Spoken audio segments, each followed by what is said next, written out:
Hello everybody, welcome back to C&S Corvettes in Sarasota, Florida. It's actually a pretty nice day out there. You can see I'm wearing my sweater. It's about 58 this morning. It was lovely. Perfect operating temperature for a big guy like me.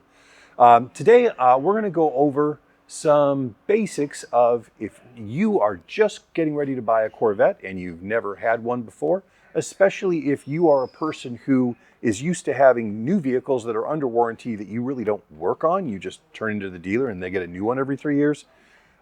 There's going to be some stuff you may need, and I've compiled a list of things here. I don't sell any of these. I'm just going to pile a list of things that are really useful if you're buying a, C4 newer Corvette, and that you would really want to have, especially if you want to get your hands a little bit dirty and get into the cars. So let's get into it.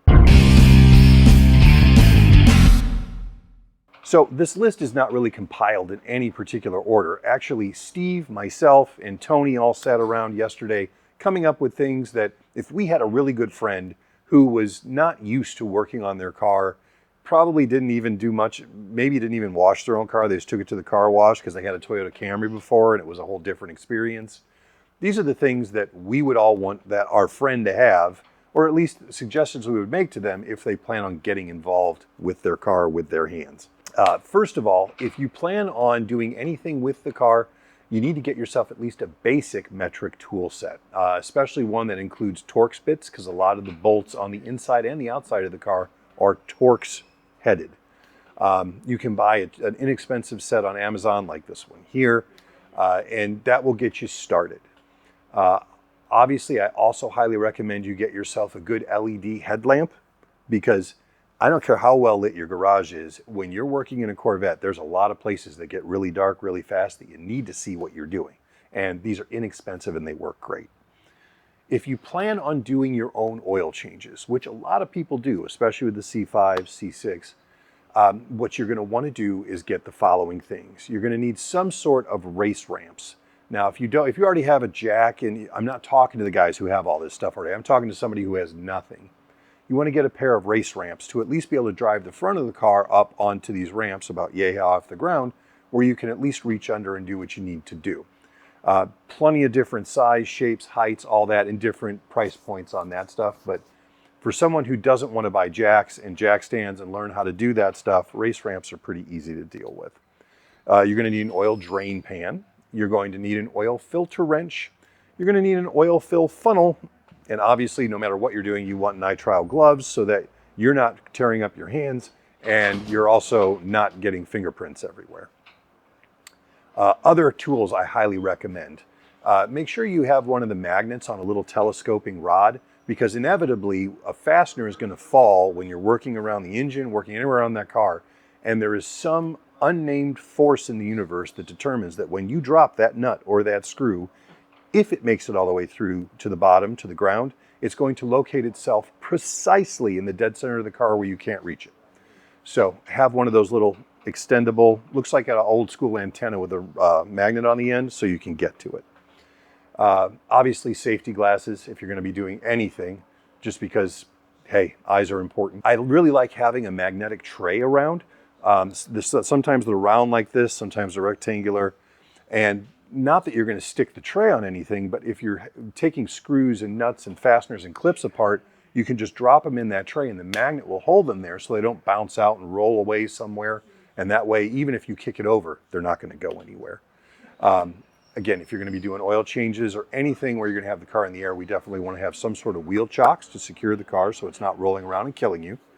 I highly recommend a battery tender for anybody who isn't driving their car regularly, because now GM even has one now, a couple of guys make them, where you just plug it directly into the 12-volt inlet in your dash, just run the wire out the door, the little box sits outside, close your door, secure your car, plug it into the wall, keeps your battery charged up.